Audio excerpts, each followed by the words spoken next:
People who studied useless majors are sharing what they do now, and it's really a mixed bag. I got a master's degree in theater arts. My entire family thought it was stupid and said it was wasting my time and money. After college, they joked about how I was going to work at Walmart. Now I live in New York City, landed a job on Broadway, and make more than my brother does with his business degree. You have no idea how lucky you are. Correct. Because for every one of you, there are 7,000 others who are working at Walmart. Or Starbucks. Or Starbucks. Yeah. When I lived out in LA and worked at the law firm, that had half of it was corporate, half of it was Hollywood, the number of waiters and waitresses who were aspiring actresses was in the restaurants in Santa Monica and Malibu and Hollywood there. Right around 95%. I came here to be an actress. Yeah. I'd like a side of I'd like a side of ranch with that, please. Yeah, extra crispy fries, please. We recently asked the members of the BuzzFeed community who studied college majors people typically think are useless to tell us what they now do for work. Let's have a look. Here are some of the most eye-opening responses. I went to 2 culinary schools. I love to cook, so I thought it would turn it into a job. Worst decision ever. Working in the restaurant industry, you have no life and make no money. This is for the most part true. It's hard on my body, was always working, couldn't get a job at any nice place. It was the Cracker Barrel or a crappy barbecue joint where you get food poisoning from. I always had 2 jobs. The most I ever made was $36K a year. I made that as an expediter in a window at a hotel in 1990. Wow, that's good money back then. It was really good money. Went back to go to school twice. So there's the culinary degree thing. Majored in creative writing and was constantly told that I wouldn't find work as a writer. Throughout my 20s, people would ask what I majored in college and immediately would follow, I bet that's not what you do now, except it was. Found a job as a magazine contributor immediately after college and worked as a writer for years before transition. Again, this Lucky. one person, 7,000 behind him. How does credentialism apply to this? In many of these cases, these people who have these degrees, they'll see the degree and say, okay, and it's still only 1 out of every 7,000. Because there's not enough slots. Like the guy with the degree in culinary arts. Mm-hmm. Well, the chef of 40 years who didn't have a degree couldn't get hired, but this guy who had 2 degrees in culinary arts couldn't get hired. They pulled what you mentioned at the beginning of the show. Well, you have the degree, but I'm afraid you just don't have the experience. The 3-show Monty. They didn't like you. Yeah. Period. They don't like you. It's credentialism, and they use that as a tool to select who they want. Majored in theater and acting. I knew very early on that if I wanted to work in theater, I would need to learn as much as I could about all aspects of theater in order to stay working in it. I can proudly say that every penny I've made working since I graduated from college has been in theater and the arts. This is like 1 out of every 100,000 people who do this. Yeah. Listen, a lot of people just kind of stumble into acting because they look a certain way or they have certain mannerisms, things you can't really be taught in school. R. Lee Ermey is one of the most obvious examples of that. He was on the set as an advisor in Apocalypse Now. And it wasn't Apocalypse Now. It was Full Metal Jacket. No, but he was also the same thing in Apocalypse Now.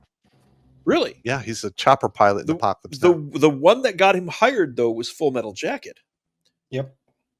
As that figure, the drill sergeant. Oh, the drill sergeant, yeah. He was there as an advisor. Because he did that for real in the Marine Corps. The guy who was hired, the actor who was hired to play the part of the drill sergeant, couldn't get it right. And the director finally said, "Can you do this?" And he's like, "Well, yeah. I did it for a living." And now he's the most legendary drill sergeant in film. Yep. And the majority of his lines he ad-libbed. Yes. Which was even more amazing. Jimmy, that's an experience you never got to savor. Some of the shit they say it's so fucking funny. Yeah. Like Lily, you're staying at attention and they say some shit. You're like, yeah. Are you fucking laughing? Yeah. No, sir. As I used to just fall out. I'd be like, we had a guy screwing around on a range with a rifle one day. I'm sitting there with some of the other range cadre. We're all NCOs. And Pop, of course, knows that. I'm just reminding our gentle listeners out there. This guy's screwing around with his rifle. I go, "Hey, apple ass, drag your dusty scrotum over here. And my buddy's like, yeah, please. You just start to pick these things up out of nowhere. Yeah. Quit thumbjacking your shit box. I have a Bachelor of Fine Arts in Fashion Design from the only public art school in the United States. Yeah, it's a public art school. Okay. And I've been working as an apparel designer for a national specialty retailer for the past 6 years. I have no regrets. Again, you did it correctly, went to the art school, and your credentials somehow got you noticed. I guarantee you this individual knew somebody who knew somebody who got her a mention. 7,000 other people who got that degree who are not working in that field. That is correct. I went to undergraduate for criminal justice and shifted in combination of criminal justice and psychology. I didn't get into law school, so I went to graduate school for forensic mental health. Well, the degree sounds cool. There isn't much you can do with that makes it fully applicable. Most high-level mental health-related positions within police forces either demand tons of experience or are occupied by people who never leave. That actually, again, with the credentialism. Yep. But you run into that problem. If you go into a field where a lot of people stay till they're real old, you're probably going to have a hard time getting your foot in the door in the beginning. Yeah. A librarian. That's really true. Librarian is big on that one. Yes. Those guys get into a library. They never fucking leave. Never leave. Until they're like 65 to 67. They force them out. Yeah. Want to know something crazy? What? I am currently being considered for library director in my county. Wow. Yeah, we know that guy, Randy. Mm-hmm. He had a degree as librarian. He had a hard time getting into libraries. He worked in that field for like 3 or 4 years, and he's like 60 now. Mm-hmm. The rest of the time, he just couldn't find work. Yeah, because he's the wrong color, wrong sex, what have you. And he kept staying in areas where that was going to be a detriment instead of moving to an area where it might be an asset. Correct. Let's get done ripping on him, but we're not ripping on him. It's true. It is true. I'm sorry. Guess what? These were things that happened. Correct. Bells that cannot be unrung.